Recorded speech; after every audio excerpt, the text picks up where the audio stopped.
Connection issues இருக்கு போல இருக்கு. மழை பெய்தான்னு தெரியல. Let us see. Okay.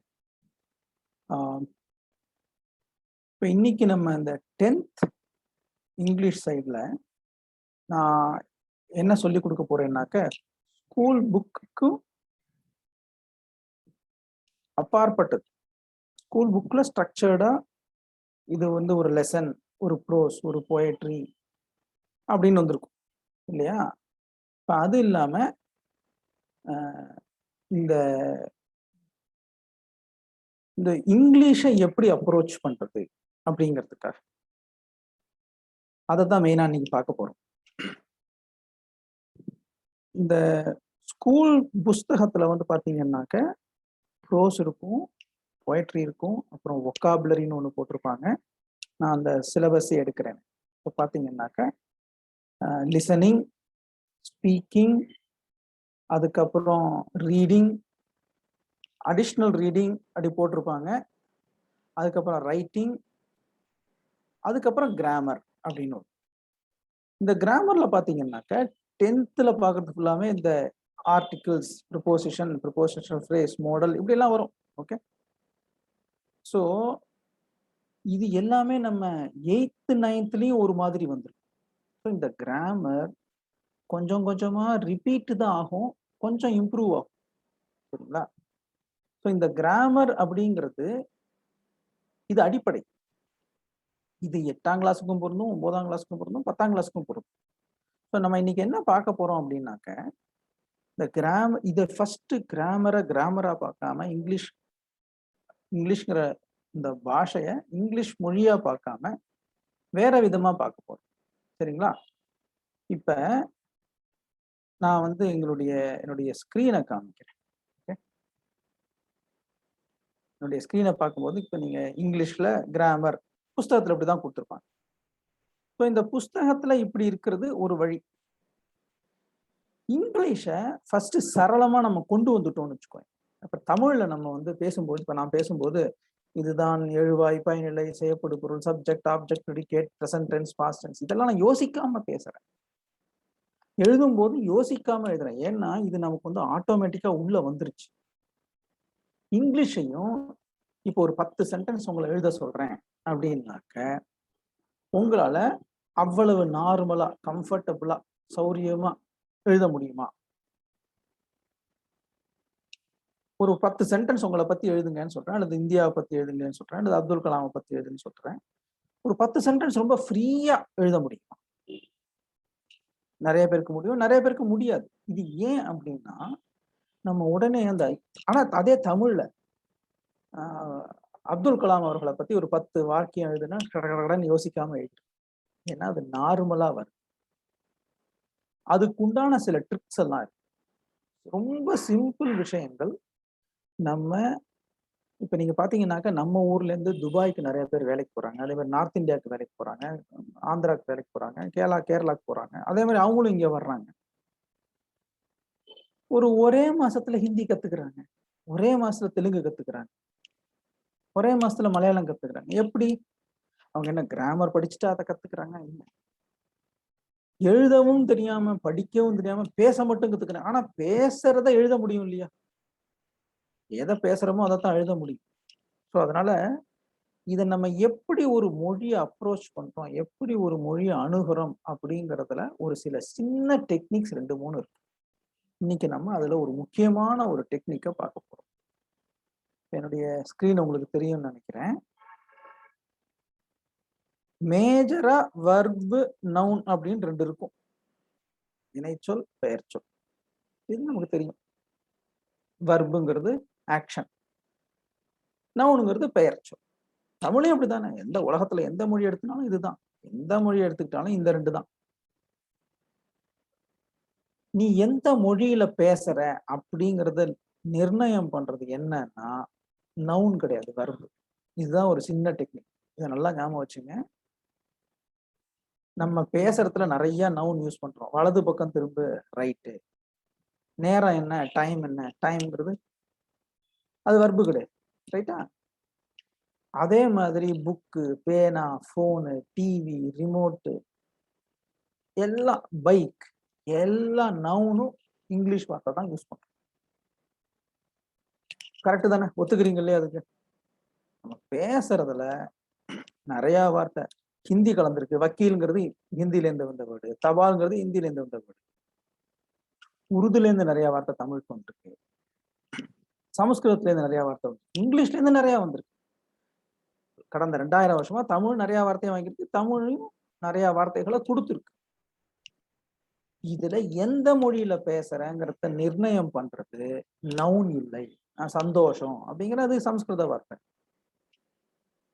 அதே மாதிரி இப்ப நான் ரைட்ல திரும்பு, லெஃப்ட்ல திரும்பு, டேபிள்ல பாரு, உட்காரு, இங்கிலீஷ். இதை எதை நிர்ணயம் பண்றதுன்னா வெர்ப். இப்ப நான் ஒரு சின்ன எக்ஸாம்பிள் சொல்றேன்.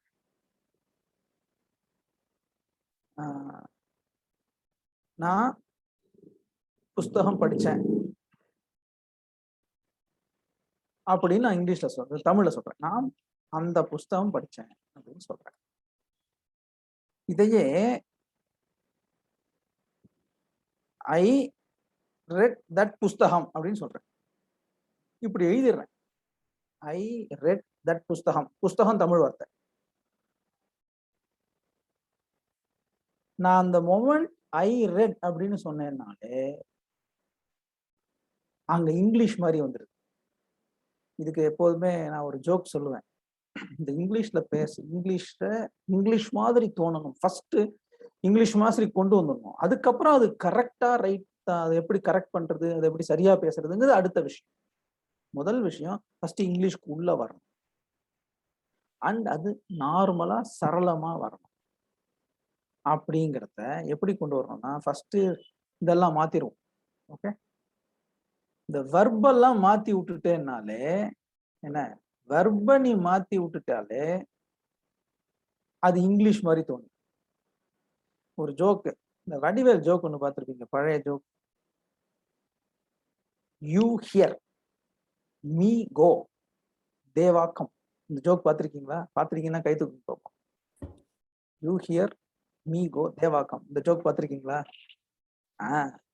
சரி, அவன் வந்து இங்கிலீஷ்ல பேசுற மாதிரி ஒரு தோற்றத்தை கொண்டு வந்துட்டார். இதுல என்ன தப்பு இருக்கலாம்? தப்பு இருந்தா பிரச்சனையே கிடையாது, தப்பு இருக்கட்டும். ஆனா அந்த ஒரு தோரணை வந்துருக்கு, அந்த ஒரு சரளமா வரணும். ஃபர்ஸ்ட் தப்பா தான் வரும். குழந்தை ஃபர்ஸ்ட் தப்பா தான் பேசும். அமெரிக்கால இருக்கிறவனு இங்கிலீஷ் தப்பா பேசுறான். இங்கிலாந்துல இருக்கிறவங்களுக்கு இந்தியால இருந்து இப்ப பாடம் சொல்லி கொடுத்துட்டு இருக்காங்க நம்மள மாதிரி ஜூம்ல இங்கிலீஷ். ஸோ அதனால தப்பா பேசிட்டோமோ, தப்பா சொல்லிட்டோமோ, தப்பா எழுதிட்டோமோங்கிறது பிரச்சனையே கிடையாது. ஃபர்ஸ்ட் அதுக்கு உள்ள வந்துடணும். ஒருத்தன் விளையாட வரானுக்கு முதல்ல நான் கபடி கத்துக்கிறேன், அது கோகோ கத்துக்கிறேன் அப்படின்னா ஃபர்ஸ்ட் நீ போய் களத்துல இறங்கணும். அதுக்கப்புறம் தான் நீ நல்லா விளையாட முடியும். ஃபர்ஸ்ட் களத்துல இறங்கு, 2 தடவை கீழே விழு. இங்கிலீஷும் அந்த மாதிரிதான். இந்த இங்கிலீஷ்லயும் நான் என்ன சொல்றேன்னா ஃபர்ஸ்ட் உள்ள வந்துரு, அந்த இங்கிலீஷனுடைய அந்த அந்த வட்டத்துக்குள்ள வந்துரு.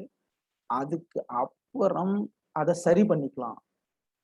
எல்லாம் கரெக்டா இருந்தா தான் நான் இங்கிலீஷ்ல எழுத முடியும். எல்லாம் கரெக்டா மேத்தமேட்டிக்ஸ் அப்படி பண்றோமா? எத்தனையோ தப்பு பண்றோம்ல. 100 மார்க்குக்கு எழுதுறோம், 82 மார்க் என்ன கிடைக்குதுன்னா 18 மார்க் தப்பு பண்ணிருக்கோம்ல. அதே மாதிரிதான் இங்கிலீஷ். தமிழும் அப்படிதான். எழுத்து பிழை வரும், வார்த்தைகள்ல பிழை வரும், தப்பு. அதனால பிரச்சனை கிடையாது. ஃபர்ஸ்ட் அதுக்குள்ள வரணும். ஆனா இதுல முக்கியமான விஷயம் என்னன்னா, அதை நம்ம எப்படி தமிழ்ல சாதாரணமா, இப்ப போன கிளாஸ் ஒரு மணி நேரம் முன்னாடி ஒரு கிளாஸ் எடுத்தேன், அதில் சொன்னேன், நீங்க தமிழ் வரலாறு புவியியல் அல்லது அறிவியல் தமிழ் மீடியத்துல எழுதுறீங்கன்னு வச்சுக்கோங்களேன், ஒரு கொஸ்டின் உங்களுக்கு உத்தேசமா தெரியுது, என்ன பண்ணுவீங்க? அடிச்சு விடுவீங்க. தமிழ் மீடியத்துல ஆன்சர் எழுதும் போது உத்தேசமா ஆன்சர் தெரிஞ்சதுன்னா நிறைய ஆன்சர் எழுதுவீங்களா, எழுத மாட்டீங்களா? எக்ஸ்ட்ரா ஃபில் பண்ணுவீங்களா, பண்ண மாட்டீங்களா? பண்ணுவீங்கன்னா கை தூக்கும். இந்த கேள்விக்கு சம்பந்தமே இருக்காது, ஆனா எக்ஸ்ட்ரா எழுதிருப்போம். அந்த மாதிரி தான். ஆனா அது இங்கிலீஷ்ல அதை எழுத மாட்டோம். ஏன்னா அந்த இங்கிலீஷ்ல அந்த சென்டென்ஸ் எழுதுறது யோசிச்சு யோசிச்சு யோசிச்சு எழுத முடியும். அந்த யோசனையே இல்லாம ஸ்ட்ரெயிட்டாவே எழுதணும்னா ஒரு சிம்பிள் டெக்னிக். ஃபர்ஸ்ட் இதுதான், வர்ப மாத்து. ஓகே, இப்ப நான் என்ன சொல்றேன்னா 2 வார்த்தை வாக்கியங்கள், 3 வார்த்தை வாக்கியங்கள். Okay, 2 word sentence. 3 word sentence. அதுக்கு மேல போவே வேண்டாம். 1 வேர்டு சென்டென்ஸ் இருக்கு, ரைட்?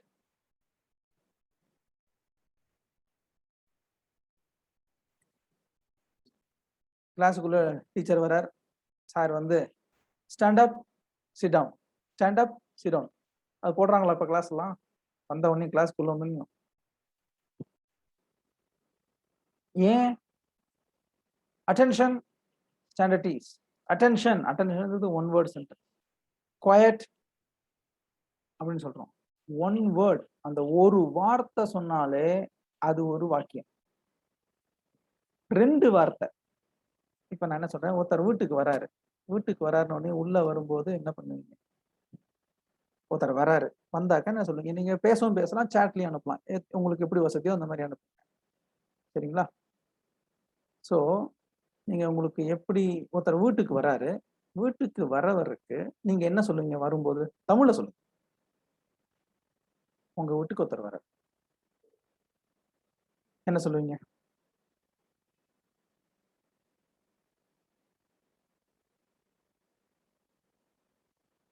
வாங்கன்னு சொல்ல மாட்டீங்களா? உள்ள வாங்கன்னு சொல்ல மாட்டீங்களா? வாங்க, கரெக்ட். வாங்கன்னு சொல்றதே ஒரு வார்த்தை. இந்த வாங்கங்கிறத இங்கிலீஷ்ல எப்படி சொல்லுவோம்? Please come sir. Please come, please come, welcome, right? நீ ஒன்னே ஒண்ணு பண்ணிப்பாரு, உங்க வீட்டுக்கு ஒருத்த வராங்க, வாங்கன்னு சொல்றதுக்கு பதிலா ப்ளீஸ் கம், வெல்கம் அப்படின்னு சொல்ற, அவங்களுக்கு என்ன தோணும்? நீ இங்கிலீஷ்ல பேசுறேன்னு தோணுமா, தமிழ்ல பேசுறேன்னு தோணுமா? 2 வார்த்தை தான். அந்த மேஜிக் நடக்குதா இல்லையா? நடக்குதா இல்லையா? அதான். இப்ப வந்துட்டாங்க, உள்ள வந்துட்டாங்க. உள்ள வந்த பிறகு நீங்க வந்து ப்ளீஸ் கம் அப்படின்னு சொல்றேன், ப்ளீஸ் கம் அப்படின்னு சொல்றேன். அதுக்கப்புறம் உட்காருங்க சொல்லவே மாட்டியா? எப்படி சொல்லுவோம் அதை? உட்காருங்க, ப்ளீஸ் சிட், அவ்வளவுதானே? நீ தமிழ்ல வாங்க, உட்காந்துங்க அப்படின்னு சொல்றதும், ப்ளீஸ் கம், ப்ளீஸ் சிட் அப்படின்னு சொல்றதுக்கும் இது என்ன பெரிய வித்தியாசம்? ஆனா அந்த ஒரு பாவனை எப்படி மாறுது? நீ இங்கிலீஷ்ல பேசுறேங்கிறது. இது எதுக்கு சொல்றேன்னா, குழந்தைங்களா இருந்தபோது, நம்ம குழந்தைங்களா இருந்தபோது 1ஆம் கிளாஸ் சேர்றதுக்கு முன்னாடி முதல் 3 வருஷம் எழுதல, படிக்கல. No writing, no reading, listening, talking. இது 2 தான். காதால கேள், வாயால பேசு, கையால எழுதுறது அப்புறமா. ஸோ என்ன பண்ணணும்னா, இங்கிலீஷை வந்து வேற விதமான, நான் வந்து ஸ்போக்கன் இங்கிலீஷ்னு ஒன்று தனியா கிடையாது. நீ சாதாரணமா இந்த மாதிரி பண்ணாலே இங்கிலீஷ்ல பேசுறதுக்கும் வந்துடும், எழுதுறதுக்கும் வந்துடும். சின்ன விஷயம். இந்த 1 word sentence, 2 word sentence, 3 word சென்டென்ஸை ஈஸியா பண்ணிடலாம். இன்னைக்கு அதைத்தான் நான் சொல்ல போறேன். இன்னைக்கு நான் எதுக்கா இந்த எக்ஸாம்பிள் எடுக்கிறேன்னா, ஃபர்ஸ்ட் நம்ம வீடு, நம்ம சுத்தி இருக்கிற பொருட்கள், நம்ம சுத்தி இருக்கிற ஆட்கள், இதை ஃபர்ஸ்ட் எப்படி ஹேண்டில் பண்றதுன்னு தெரிஞ்சுட்டேனாலே, ஒரு மாசம் இதை ப்ராக்டிஸ் பண்ணினாலே ஆட்டோமேட்டிக்கா உனக்கு இங்கிலீஷ் தமிழ் மாதிரி நேச்சுரலா, சுயமா, இயற்கையா வந்து, ஒன்ஸ் அது வந்துருச்சுன்னா உனக்கு தமிழ் மீடியமா இங்கிலீஷ் மீடியமாங்கிற பிரச்சனையே கிடையாது. நானும் தமிழ் மீடியத்துல தான் படிச்சேன். 10ஆம் கிளாஸ் வரைக்கும் தமிழ் மீடியத்துல தான் படிச்சேன். இது ஒரு விஷயமே கிடையாது. இந்த சின்ன விஷயத்த நம்ம இலக்கணப்படித்தான் பேசணும், தப்பே பண்ணக்கூடாதுங்கிறத மனசுல இருந்து எடுத்துருங்க. முதல்ல பிராக்டிஸும் போது, அது விளையாட்டா இருந்தாலும் சரி, ஃபர்ஸ்ட் முதல்ல நீச்சல் அடிக்க கத்துக்கிறோம், முதல்ல சைக்கிள் ஓட்ட கத்துக்கிறோம், கீழ்தான் விழுவோம். அதே மாதிரிதான் இதுவும், ரைட்டா? இது வந்து நமக்கு இந்த ஒரு நாள், இந்த ஒரு எக்ஸாமை மட்டும் மனசுல வச்சுக்கிட்டு நான் சொல்லல. நான் என்ன சொல்றேன்னா, இது நமக்கு காலாகாலத்துக்கு நமக்கு நிற்க போறது மனசுல, பின்னாடி வேலைக்கு போன போது நிற்க போகுது. அதனால இப்ப அந்த அடிப்படை அதை நல்லா புரிஞ்சு, இதுக்காக ஒரு 2 வாரம் நான் வருவேன். ஒரு 2 வாரத்துக்கு 3 வாரத்துக்கு ஒரு தடவை நான் அந்த மாதிரி இந்த கிளாஸ்க்கு வருவேன். ஸ்பெசிஃபிக்கா பாடம் நடத்துறது மானசா மேடம் நடத்துவாங்க. இந்த மாதிரி இந்த இங்கிலீஷை வேற விதமா அணுகி தமிழ் மாதிரியே இங்கிலீஷையும் ஆக்கிக்கிடணும். ஆக்கிக்கிட்டேன்னா எனக்கு ஒரு மீடியம் பிரச்சனையே கிடையாது. உலகத்துல நான் எங்க வேணா இப்படி வேணா பேசலாம், எங்க வேணா எப்படி வேணா புரிஞ்சுக்கலாம், எழுதலாம். அதுக்காக தான் இப்ப நான் 2 வேர்ட் சென்டென்ஸ்லயே டீ குடி டீங்கிறது ஆல்ரெடி இங்கிலீஷ்ல இருக்குப்பா. நீ ஆல்ரெடி சொல்ற டீ குடி அப்படின்னு சொல்றேன். என்ன போய் சொல்லுவீங்க? நீங்க சொல்லுங்க, இல்ல சாட்ல அனுப்புங்க. உள்ள வராங்க, ப்ளீஸ் சிட்னு சொல்லிட்டு வரத வச்சுட்டேன், உட்காத்தி வச்சுட்டேன். டீ குடிங்க அப்படின்னு சொல்லுவீங்க. என்ன சொல்லுவேன்? Drink tea sir. Drink tea. Right? அவ்வளவுதானே? இன்னும் கொஞ்சம் மரியாதையா கொடுக்கணும்னா ஒரு ப்ளீஸை போட்டுரு. Please drink tea. இப்ப என்ன வருது? நான் பேசுனது 3 வார்த்தை. இதுல ப்ளீஸுங்கிற இங்கிலீஷ் வார்த்தை, டீங்கிறது இங்கிலீஷ் வார்த்தை, நடுப்புற சார் டீ குடிங்கன்னு சொல்றத தவிர ப்ளீஸ் ட்ரிங்க் டீன்னு சொன்னா நான் இங்கிலீஷ்ல பேசுற மாதிரியே ஒரு ஏய் அண்ணா இங்கிலீஷ்ல பொழந்து கட்டுறான்ப்பா அப்படின்னு. சரி, டீ குடிச்சிட்டாங்கப்பா. அப்புறம் என்ன சொல்லுவீங்க? ஒருத்தர் வீட்டுக்குள்ள வர்றாரு, என்ன பண்ணுவீங்க? உங்க சொந்தக்காரர் வர்றாரு, எப்படி இருக்கீங்கன்னு கேட்பீங்க. இது டீ குடிக்கிறதுக்கு முன்னாடியே கேட்பீங்களா? இல்லை எப்படி இருக்கீங்க? How are you? How are you? Right? நான் இப்ப என்ன கேட்கறேன்னா, இப்ப நம்ம கிளாஸ்ல இதை சொல்றோம். இத நிஜமாவே உங்க ஃப்ரெண்டு கூடயோ, உங்களுடைய சொந்தக்காரங்க கூடயோ, உங்க வாத்தியார்கிட்டயோ, ஆசிரியர்கிட்டயோ இந்த மாதிரி நீங்க எத்தனை நாளைக்கு நீங்க பேசிருக்கீங்க? சொல்லுங்க. டெய்லி பேசுறீங்களா? அல்லது பேசினதே இல்லையா? அல்லது அப்பப்ப பேசுவீங்களா? அல்லது இனிமே தான் ஆரம்பிக்கணும் இந்த விஷயம்? ஒரு 4 வார்த்தை தினம் தினம் ஒரு 1 வேர்ட் சென்டென்ஸ், 2 வேர்ட் சென்டென்ஸ், இது நம்ம 3 வேர்ட் 3 வேர்ட் சென்டென்ஸ்க்கு வந்துட்டோம். ஹவ் ஆர் யூ அப்படின்னு கேட்டுட்டோம். 3 வார்த்தை. Please drink tea. ஓகே, 3 வார்த்தை. நான் பெரிய சென்டென்ஸே எழுதல. இதுல நான் அந்த கேட்கறத நீங்க எத்தனை தடவை இது வரைக்கும் இந்த லாஸ்ட் 1 மாசத்துல உங்க நண்பர்கள், அதுக்கு முன்னாடி கொரோனானால லாக்டவுன் தான் இருந்திருக்கு, போன வருஷம்லாம் விட்டுருக்கோம், உங்க வீட்டுக்கு ஒரு நண்பர்கள், உங்க சொந்தக்காரங்க அல்லது உங்க ஸ்கூல்ல எத்தனை தடவை இந்த மாதிரி இந்த 1 வேர்ட் சென்டென்ஸ், 2 வேர்ட் சென்டென்ஸ் நீங்க வாயால பேசி ட்ரை பண்ணிருக்கீங்களா? இல்ல இல்லைன்னா கை தூக்குங்க.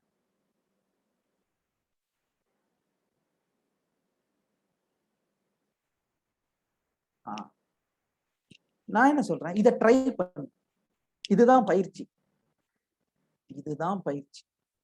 நான் ஏன் இது சொல்றேன், நான் திருப்பி திருப்பி இதை நான் ஏன் சொல்றேன்னாக்க, நமக்குள்ள ஒரு ஒரு தயக்க உணர்வு, ஒரு கூச்ச சுபாவம் நம்மளை புடிச்சு கீழே இழுக்கும். எதுக்காகடா பண்ணணும்? இது இன்னொன்னு நடக்கும். ஏன்னா அவன் இங்கிலீஷ்ல பேசுறான், பீட்டர் விடுறான் அப்படின்னு ஒரு ஒரு கிண்டல். அதெல்லாம் ஒரு பக்கம் இருக்கட்டும். உங்க நண்பர், ரொம்ப க்ளோஸ் நண்பர்கிட்ட ஒரு 2-3 நாள் இத 1 sentence, 2 sentence, 1 word sentence, 2 word sentence திருப்பி திருப்பி பேசி பாடும். இப்ப நான் என்ன சொல்றேன், இப்ப சரி ஹவ் ஆர் யூன்னு கேட்கிறாரு. அவர் ஒண்ணு வந்து பார்த்து ஹவ் ஆர் யூன்னு கேட்கிறாரு. நீ என்ன பதில் சொல்ற? நல்லா இருக்கேன் சார். நான் நல்லா இருக்கேன் சார். நல்லா இருக்கேன் ரெண்டும் தமிழ், சார் இங்கிலீஷ். நீ இங்கிலீஷ்ல எப்படி சொல்லுவ அத? I am fine sir. Right? I am fine அப்படிங்கிறது 3ம். இந்த ஐங்கிற வார்த்தை உனக்கு தெரியும், ஃபைன்ங்கிற வார்த்தையும் உனக்கு தெரியும்.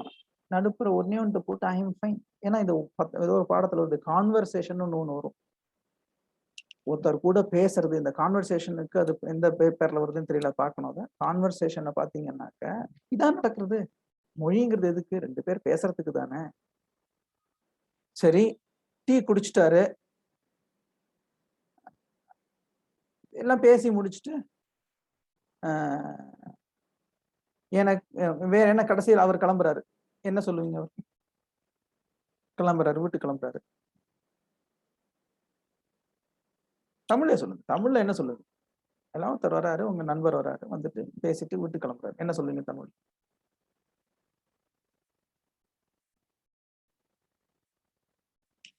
வந்ததுல ரொம்ப சந்தோஷம்னு சொல்லவே மாட்டியா? ஏன் வந்த, என்ன சொல்ல போறோம்? வந்ததுல ரொம்ப சந்தோஷம். So very happy, very happy sir. நான் ஒண்ணு இந்த வந்தது, நீங்க வந்ததுல ரொம்ப சந்தோஷம், ரொம்ப சந்தோஷம் சார், வெரி ஹாப்பி சார். ஒரு 3 வார்த்தை.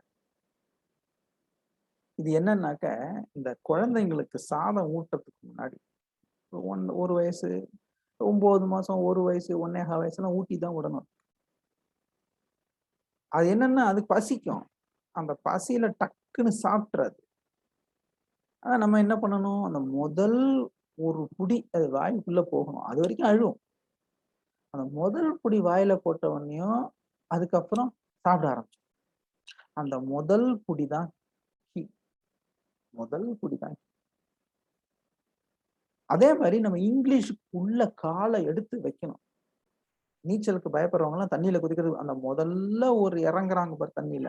அது இறங்க வைக்கிறது தான் கஷ்டம்.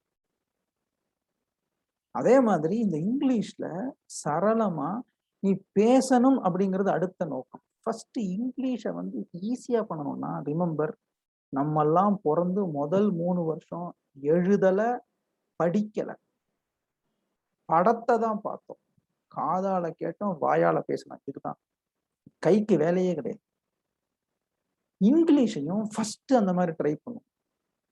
3 மாசம் 3 மாசத்துல கம்ப்ளீட்டா நீங்க சேஞ்ச் ஆயிடுவீங்க. அதுக்கு நான் கேரண்டி. அதுக்கு தான் நான் இந்த செஷன் அதுக்கு தான் வர்றேன். எதுக்குன்னா, இங்கிலீஷ சரளமா நம்ம தமிழ் மாரியே மாத்தி சரி ஹாப்பி சார் கிளம்புறாரு. அப்புறம் அவர்கிட்ட ஏதாவது ஒரு பைய குடுத்து அனுப்புறீங்க. அவங்க வீட்ல குடுங்க அத சொல்லிட்டு, இவங்கள்ட்ட குடுங்க அப்படின்னு நீங்க கேட்கிறீங்க. என்ன பண்ணுவீங்க?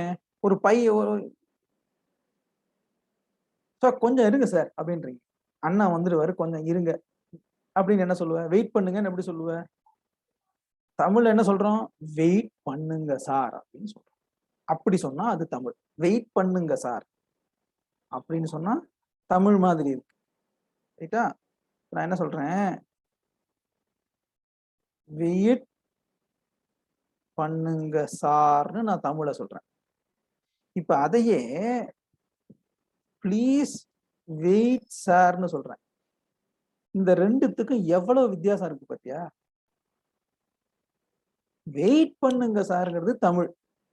அதையே சாரும் இங்கிலீஷ் வார்த்தை, வெயிட்டும் இங்கிலீஷ் வார்த்தை, பண்ணுங்கங்கிறது அந்த வெர்ப போட்டோம் பாத்தியா? வினைச்சொல் செய்தல் அப்படிங்கிறத டீ தமிழ் வார்த்தை, இங்கிலீஷ் வார்த்தை, ப்ளீஸ் இங்கிலீஷ் வார்த்தை, குடிங்க அது வந்து தமிழ் வார்த்தை. ஆனா ப்ளீஸ் ட்ரிங்க் டீ அப்படின்னு சொன்னா அது இங்கிலீஷ்.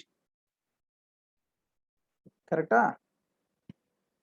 ப்ளீஸ் வெயிட் சார்ன்னு சொன்னா அது இங்கிலீஷ். அதே இத தமிழ்ல வெயிட் பண்ணுங்க சொன்னா அது தமிழ் ஆயிடும். இது ஒரு மிகப்பெரிய ட்ரிக். இத நெறைய பேர் புரிஞ்சுக்க மாட்டேங்கிறாங்க. எத சேஞ்ச் பண்ணணுமோ அத மட்டும் மாத்தி விடு.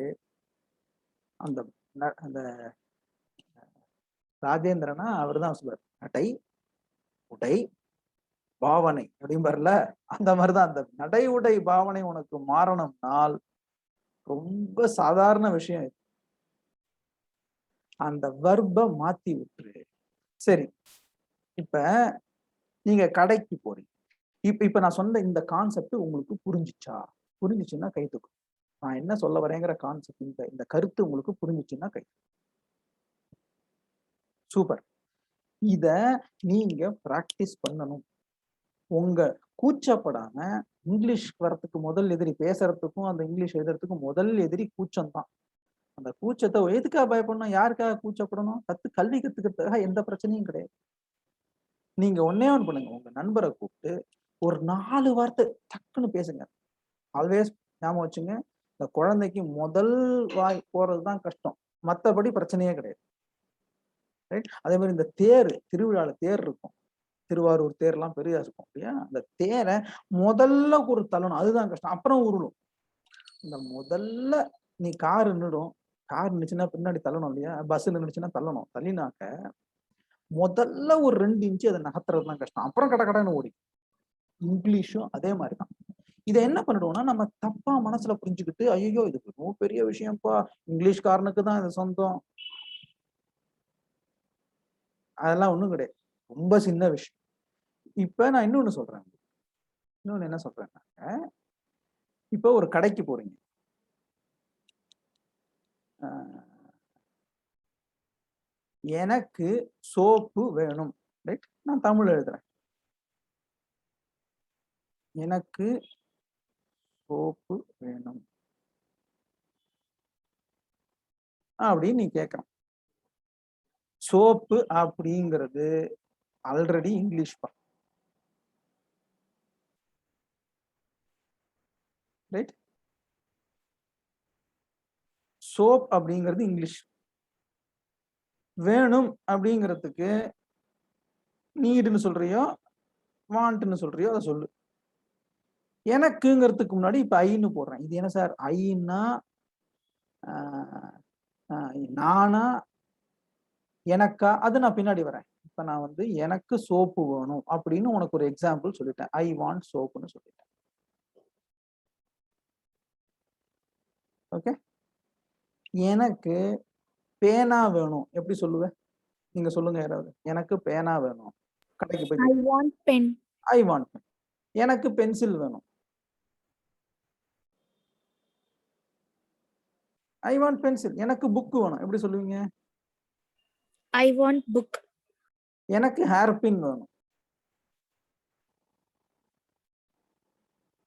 I want hairpin. இப்போ இது அடுத்த பயிற்சி. அடுத்த எக்ஸசைஸ் என்னன்னா ஐ வாண்ட் புக். எனக்கு வேணும், கடையில போய் எனக்கு இது வேணும்னு கேட்கணும்னா இந்த 3 வார்த்தை போறோம். இந்த 3 வார்த்தை தெரிஞ்சது உனக்கு என்ன பொருள்? இது நவுன். சோப்பு, ஹேர் பின் எல்லாம் பெயர் சொல், right?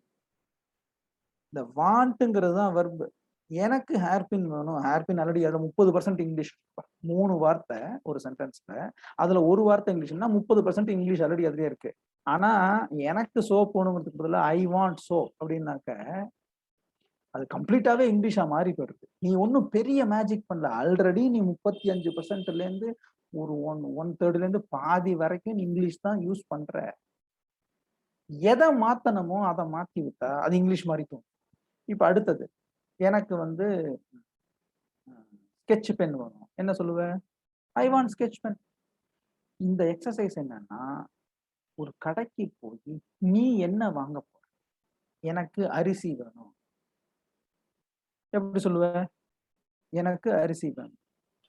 I want rice. I want rice. So இப்போ என்ன உனக்கு அரிசிக்கு இங்கிலீஷ் தெரியும். அதே மாதிரி எனக்கு கோதுமை வேணும். I want Wheat. வீட். என்ன ஸ்பெல்லிங்? WHEAT. கரெக்ட். அவ்வளவுதான். I want wheat. I want rice. I want பருப்புன்னே சொல்லு, தப்பு கிடையாது. இங்கிலீஷ்ல சொல்றோம்ல, ஹேர் பின் இங்கிலீஷ்ல சொல்றோம். ஐ வாண்ட் பருப்புன்னு சொன்னா ஐ வாண்ட் நெய், ஐ வாண்ட் வெண்ணெய். அது வந்து தமிழ் மாதிரி இருக்கா இங்கிலீஷ் மாதிரி இருக்கா? எனக்கு வெண்ணெய் வேணும், எனக்கு பட்டர் வேணும்னு சொன்னேன்னு வச்சுக்கோங்க, அது தமிழ் மாதிரி இருக்கு. ஆனா ஐ வாண்ட் வெண்ணெய் அப்படின்னு சொன்னா அது இங்கிலீஷ் மாதிரி. ஏன்? அந்த வெர்பை மாத்தி விட்டுட்டாக்க லாங்குவேஜ் மாறுது. இதுதான் ஒரு சின்ன சேஞ்ச். ஒரு இத்தினோண்டு சேஞ்ச் பண்ணி விட்டோம்னா வேலை மாறி. பெயர் சொல்லுக்கு பதிலா வினைச்சொல் நவுனுக்கு பதிலா வர்ப அந்த லாங்குவேஜ்ல போட்டையும் அந்த லாங்குவேஜ் மாதிரியே இருக்கு. பட்டர் சாஹியே ஹிந்தியா போயிடுது. என்ன? ஹேர்பின் சாஹியே, ஹேர்பின் இங்கிலீஷ் தான். வேணுங்கிறதுக்கு பதிலா சாஹியேன்னு போட்டேன் ஹிந்தியில, லாங்குவேஜே மாறிடுச்சு, ரைட்? இதுதான் ஒரு முக்கியமான technique. One word sentence, 2 word sentence, 3 word sentence, இந்த மூணுத்தையும் நம்ம பிராக்டிஸ் பண்ணணும். இது என்னன்னா இப்ப புரியும். இந்த புரியறத நீங்க வந்து பேசணும், வாயை திறந்து பேசணும். அது என்ன தயக்கம் இருக்கும்? ஓ எனக்கு தான் தெரியுமே, தெரிஞ்சால் போராது. தெரிஞ்சதை வாயை விட்டு பேசணும். கையால நான் எழுதவே சொல்லல. நீங்க என்ன பண்ணுங்கன்னா பிராக்டிஸ். இது வந்து ரொம்ப ரொம்ப ரொம்ப முக்கியமான பிராக்டிஸ். ஒரு விஷயத்தை நமக்கு நேச்சுரலா இயற்கையா நமக்கு வரா மாதிரி கொண்டு வரணும். ஃபர்ஸ்ட் வாயை விட்டு அதை பேசணும். Especially language. எனக்கு ஹிந்தி தெரியாது. முதல்ல நான் ஹிந்தி கத்துக்கல. அப்புறம் எனக்கு ரூம்மேட்டா இருந்தவங்க ஒருத்தர் மலையாளி, ஒருத்தர் ஆந்திரா, இன்னொருத்தர் வந்து இந்த குஜராத், 3 பேரும். அவங்கெல்லாம் 3 பேரும் ஹிந்தியில பேசிக்கிட்டாங்க. எனக்கு ஹிந்தி எழுத படிக்க தெரியும், பேச தெரியாது. ரொம்ப வார்த்தைகளும் தெரியாது. அவங்களோட ரூம்மேட்டா இருந்தேன்னா ஒரே மாசத்துல எனக்கு ஹிந்தி வந்துருச்சு. கொஞ்சம் தப்பு தவறுமா பேசுவேன், ஆனா பேசுவேன். இதே மாதிரி ஒரு புதுசா ஒரு லாங்குவேஜ நான் வந்து அது கிராமர் படிச்சு கத்துக்கல, புஸ்தகம் பார்த்து கத்துக்கல. இந்த மாதிரி 2 வார்த்தை 3 வார்த்தை. முதல்ல அப்படி குழந்தை அப்படித்தானே, ஒரு அடி எடுத்து வைக்கும் கீழே விழும். அடுத்த நாள் 2 அடி எடுத்து வைக்கும் கீழே வைக்கும். 3 அடி எடுத்து வச்சுச்சுன்னா அதுக்கு பேலன்ஸ் வரும். முதல்ல இருந்து நிக்கிறது கஷ்டமா இருக்கும். அதே மாதிரி தான் ஃபர்ஸ்ட் ஆரம்பிக்கிறது தான் கஷ்டம். இத உங்களுடைய இந்த எக்ஸர்சைஸ் உங்களுக்கு என்னன்னாக்க, டெய்லி ஒரு 2 நிமிஷம் அல்லது 3 நிமிஷம் உங்க அண்ணன் கூடயோ, அக்கா கூடயோ, யாரா இருந்தாலும் சரி. ஓகே, உங்க நண்பர் கூடயோ, ரைட்? 2 நிமிஷம். எங்க டாக்டர் சொல்லுவாரு, இந்த 3 மினிட்ஸ் எக்ஸர்சைஸ்னு.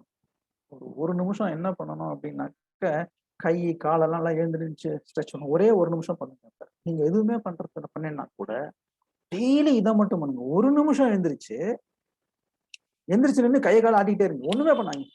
நான் ப்ராப்பர் எக்ஸசைஸ் தான் பண்ணணும், தேவையில்லை. சரி சார், 1 நிமிஷம் ஆச்சு. அடுத்த நிமிஷம் உட்காருங்க. உட்கார்ந்துக்கிட்டு ஒரு ஃபுல் நிமிஷம், ரைட்டா, ஒரு 60 செகண்ட் மூச்சை நல்லா இழுத்து விடுங்க. சரி சார், 2 ஆச்சு, 2 நிமிஷம் ஆச்சு. 3வது நிமிஷம் என்ன சார் பண்ணோம்? ஒண்ணும் பண்ணாத, கண்ணை மூடிக்கிட்டு அப்படியே உட்காரு. காலை கீழே வை, கையை ஸ்ட்ரைட்டா வை, கண்ணை மூடிக்கிட்டு அப்படியே உட்காரு. 1 நிமிஷம் எழுந்திரிச்சு கையை கால் ஆட்டணும், தலையாட்டணும். ஏன்னா ரத்த ஓட்டம் சீரா. நான் முதல்ல கேட்டேன் இல்லையா, வகுப்புல வாத்தியார் வந்தவொன்னு என்ன பண்ணுவாரு, ஆசிரியர் இருந்தோன்னு stand up sit down, stand up sit down, stand up sit down. எதுக்கு? அது மாதிரி பிரேயர் அசம்பிளி ஹால்லையும் அட்டென்ஷன் ஸ்டாண்டர்ட். உடம்ப ஒரு அசைக்கினாதான் ரத்த ஓட்டம் சீரா இருக்கும். 2வது, மூச்சை இழுத்து விட்டாக்க கரெக்டா ஆக்சிஜன் வரும். 3வது, கான்சென்ட்ரேஷனுக்கு ஜஸ்ட் நின்று கண்ணை மட்டும் மூடு, ஒரே 1 நிமிஷம். இந்த 3 நிமிஷத்தை உன்னுடைய உடம்புக்காகவும் உன் மனசுக்காகவும் காலம்பரையும் மாலை உன்னால செய்ய முடியாதா? அப்படி என்னப்பா நீ பிஸின்னு என்ன கேட்பேன். அப்படி என்னப்பா நீ பிஸி? உன்னை தெரியும் அவ்வளவு பேர் வர்றாங்களா? அவ்வளவு தொண்டு செய்யறியா? நீ பொது தொண்டு செய்யறியா? இல்ல சார். அது உன்னை தெரியும் அவ்வளவு பேர் வராங்களாப்பா? இல்ல சார். பின் என்ன பண்ணிட்டு இருக்க? டிவியை பார்த்துட்டு உட்காந்துருக்க. 3 நிமிஷம் காலம்பரை இதை செய், சாயங்காலம் இதை செய். ஆட்டோமேட்டிக்கா உனக்கு உடம்புல ஒரு சுறுசுறுப்பு இருக்கும். அதை நான் எப்போதும் சொல்றேன். அந்த மாதிரி ஒரு 2 நிமிஷம் எனக்கா, 2 நிமிஷம். நான் சொன்ன மாதிரி 1 word sentence, 2 word sentence, 3 word sentence. இந்த 3த்தையும் உங்க நண்பர்கிட்டயோ, உறவினர்கிட்டயோ, அப்பா அம்மாட்டியோ, அண்ணன் தங்கட்டியோ ஒரு 4 நாள் நீங்க பண்ணுங்க. 4 நாள். 5வது நாள் உங்களுக்கு அந்த டிஃபரன்ஸ் தெரியும். பண்ணுவீங்களா? பண்ணுவீங்களா? பண்ணுவீங்கன்னா கை தூக்குங்க. எக்ஸலன்ட். நான் ஏன் சொல்றேன்னா, இந்த மாதிரி ஒரு விஷயத்தை நீங்க பிராக்டிஸ் பண்ணிக்கிட்டீங்கன்னாக்க, நான் சொன்ன மாதிரி 3 மாசம் கேரண்டி. 3 மாசம் உனக்கு இங்கிலீஷ், தமிழ் எவ்வளவு சரளமா உனக்கு வருதோ அந்த மாதிரி உனக்கு இங்கிலீஷ் வரும். எழுதி தரேன். இதெல்லாம் எனக்கு என்னுடைய டீச்சர் சொல்லி கொடுத்த டெக்னிக்ஸ். அதுக்கப்புறம் உங்களுக்கு வாழ்நாள் ஃபுல்லா இங்கிலீஷ்ல சந்தேகமே வராது. சந்தேகம் தான் எப்படி தீர்த்துக்கிறதுன்னு உங்களுக்கே புரியும். இன்னைக்கு கிளாஸ்ல ஏதாவது டவுட் இருக்கா? இது வரைக்கும் இருந்தது?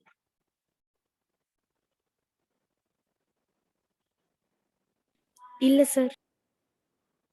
டவுட்டே இல்லைன்னா 2 தான். ஒண்ணு நம்ம கன்ஃபியூஸ் பண்ணிருக்கணும் அல்லது கன்வின்ஸ் பண்ணிருக்கணும். கன்ஃபியூஷன் இல்ல, கம்ப்ளீட்டா குழப்பிட்டேன்னு வச்சுக்க, டவுட்டே வர. அப்படி இல்ல, புரிஞ்சிச்சு தெளிவா. இந்த பயிற்சியை அவசியம் பண்ணுங்க. நான் சொன்ன இந்த உடற்பயிற்சி ஞாபகம் வச்சுங்க.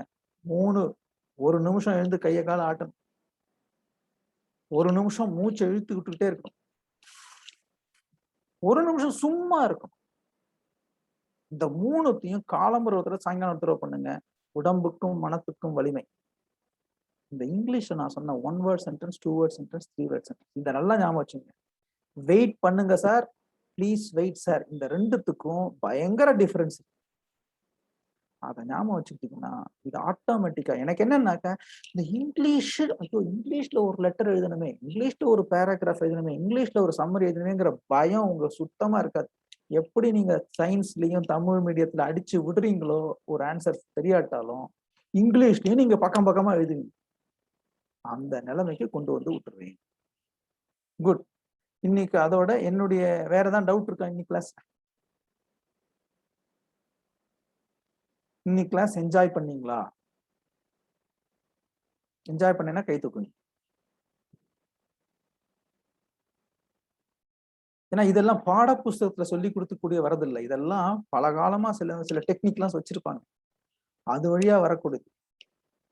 எழுதி தரேன் 3 மாசம் உங்களுக்கு கம்ப்ளீட்டா சேஞ்ச் ஆகும். இந்த சொன்ன டெக்னிக்கை ஒரு 3 நாள் அல்லது 4 நாள் பிராக்டிஸ் பண்ணுங்க. அடுத்த செஷன்ல பார்ப்போம். சரிங்களா? அதனோட என்னுடைய இதை நான் லெக்சரை க்ளோஸ் பண்ணிக்கிறேன். இன்னைக்கு இந்த பொதுவான கருத்து ஸ்ரீநாத் பிளே பண்ணுவார்.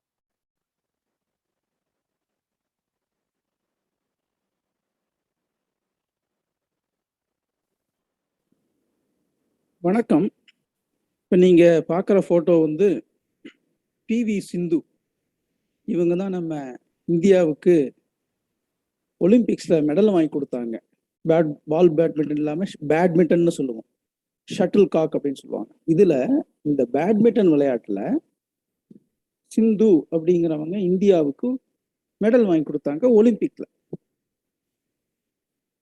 இதில் நீங்கள் பார்க்குறது நீரஜ் சோப்ரா. நீரஜ் சோப்ரா ஈட்டி எறிதல், அதாவது ஜாவலின் த்ரோல இந்தியாவுக்கு மெடல் வாங்கி கொடுத்தார். யோசிச்சு பாருங்க, ஜாவலின் ஈட்டி எறிதல் ஒரே டெக்னிக். அந்த திருப்பி திருப்பி தூக்கி அங்கே ஈட்டி எறிதல்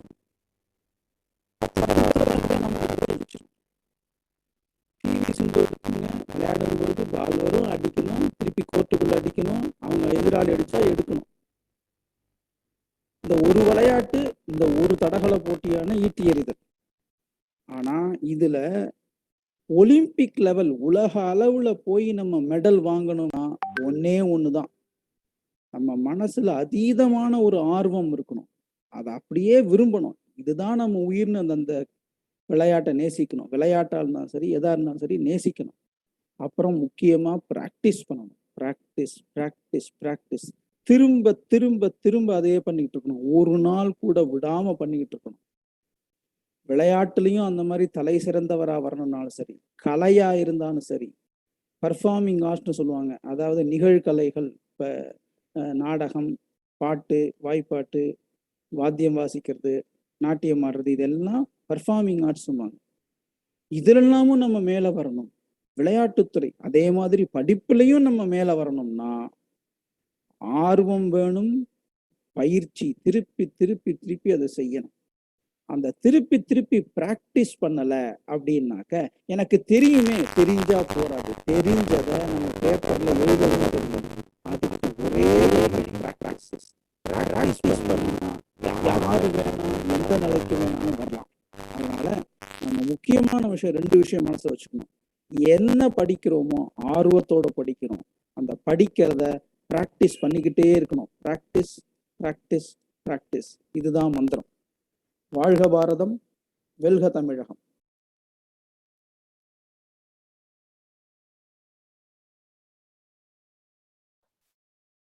எல்லாருக்கும் recorded videos and time table எங்க இருக்குன்றது தெரியும் இல்லையா? தெரியும்னா ஜஸ்ட் ஹேண்ட்ஸ் ரைஸ் மட்டும் பண்ணுங்க. ஓகே, நன்றி. வாழ்க பாரதம், வெல்க தமிழகம்.